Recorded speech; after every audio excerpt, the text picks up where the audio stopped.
Hello everyone, welcome back to my channel. We are learning about prepositions. So, what is the preposition that we are going to learn today? That is with. With என்பது ஒரு magical word that connect the things. With peoples, things and ideas ஒன்றோட connect பண்ணுது. So நாங்கள் with அப்படின்ற ப்ரிப்போசிஷனை use பண்ணுவது சில விஷயங்களை தொடர்பு படுத்த. நாங்கள் தமிழில் எப்படி சொல்லுவோம்? உடன், உன்னுடன் வருகிறேன், எனது தந்தையுடன் பாடசாலைக்கு செல்கிறேன், அவன் நாய்க்குட்டியுடன் விளையாடினான். அண்டர்ஸ்டுட்? இந்த மாதிரி உடன் என்று சொல்லக்கூடிய இடங்களில் நாங்கள் இங்கிலீஷில் வித் யூஸ் பண்ணி பேசலாம்.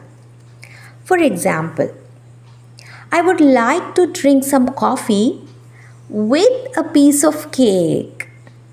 With a piece of cake, ஒரு பீஸ் கேக்குடன் காஃபி சாப்பிட விரும்புகிறேன். I would like to drink some coffee with a piece of cake.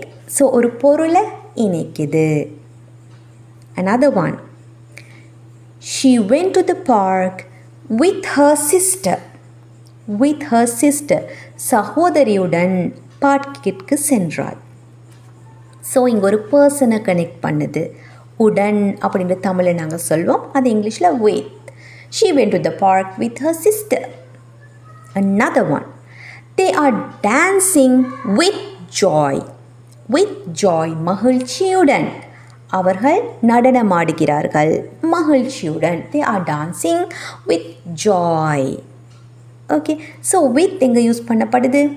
உடன் என்று சொல்ல, ஒன்றை ஒன்று கனெக்ட் பண்ண. The dog played with Mary. Dog மேரியுடன் விளையாடியது. Dog played with Mary. So இந்த மாதிரி யாருடன், எதனுடன் என்று சொல்கிறதுக்கு நாங்கள் வித் யூஸ் பண்ணுவோம்.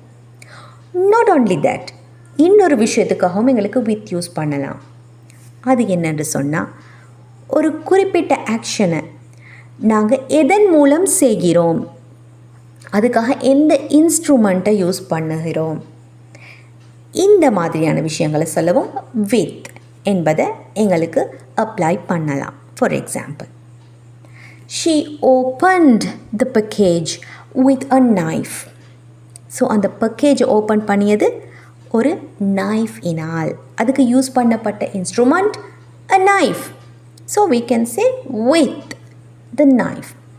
She opened the package with the knife. கத்தியால் திறந்தாள். He cleaned the table with a piece of cloth. அவன் ஒரு துணி துண்டினால் மேசையை சுத்தம் செய்தான். ஸோ மேசையை சுத்தம் செய்வதற்கு நாங்கள் யூஸ் பண்ணிய பொருள் a piece of cloth. He cleaned the table with a piece of cloth. Understood? So ஒரு செயற்பாட்டுக்காக நாங்கள் ஒரு பொருளை யூஸ் பண்ணி கொள்ளும் பொழுது, ஒரு இன்ஸ்ட்ருமெண்ட்டை யூஸ் பண்ணி கொள்ளும் பொழுது we can apply it with. with என்பதை யூஸ் பண்ணி அந்த பொருளோட பெயரை சொல்லலாம். So these are the main places to use the preposition with. இந்த இடங்களை தான் நாங்கள் மெயினாக with என்ற preposition யூஸ் பண்ணிக்கிறோம். Now you can make your own sentences using the preposition with. And also நீங்கள் with யூஸ் பண்ணி உருவாக்கிய சென்டென்சஸை கண்டிப்பாக கமெண்ட் பாக்ஸில் மென்ஷன் பண்ணணும். Also, if you like this video, click on the like button. Also, you can subscribe my channel to get more videos on prepositions. So, let's meet with another preposition tomorrow. Until that, take care.